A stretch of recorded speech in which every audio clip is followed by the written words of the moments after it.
I am an activist, and you should be too. What is an activist? Well, the dictionary definition of an activist is someone who is active in campaigning for change, normally on political or social issues. Activism is what activists do, that is, the methods they use in order to bring about change. I do not fit the standard definition very well. I would have to remove the word political. I have no interest in politics, and the social issue I advocate for is probably not one that makes headlines. I want folks to stop letting themselves get old. The activism I support is right there in the name. Stay active. For many of us, there is an odd perception that all the things that nourish the body and promote well-being automatically arrive where they are needed, into the cell level, as we eat, drink, and breathe, and then magically, at that same cell level the used-up nutrients exit. The reality of the delivery system in the body is that the body requires activity, movement, stretching, bending, etc. to deliver nutrients and remove waste products at the cell level. It is a dance that goes on in all the tissues of the body, the bones, the muscles, the fascia, and the blood.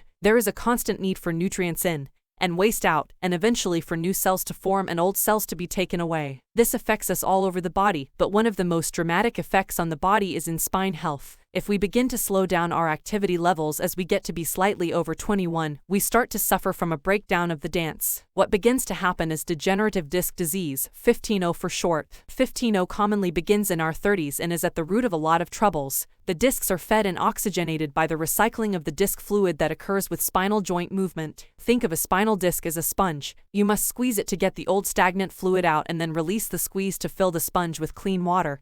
And in the spine's case, your disc with new fluid, full of oxygen and nutrients. If this process isn't working up to par because of reduced movement, 15-0 sets in. With 15-0, the resulting reduced hydration causes a loss of disc height. The space between the vertebrae gets smaller and physical spinal problems start occurring. Things like stenosis, subluxation, adult-onset scoliosis, neurogenic claudication, arthritic changes, etc. begin. More subtle negative changes occur throughout the body. The nerves that connect the brain to all the limbs and all the organs of the body emerge from the spine and between the vertebrae. When those spaces become compressed, the messaging from brain to limbs and organs and back to brain become less effective and the functioning of limbs and organs slowly starts to suffer. Most of this is commonly attributed to old age. As an activist, I would like to suggest we look back at the root of the problem. We need to be more active. We need to move. One of my catchphrases in yoga is only do yoga on the days you want to feel good. That's because yoga is my favorite form of movement. I could rephrase that and simply say only move on the days you want to feel good.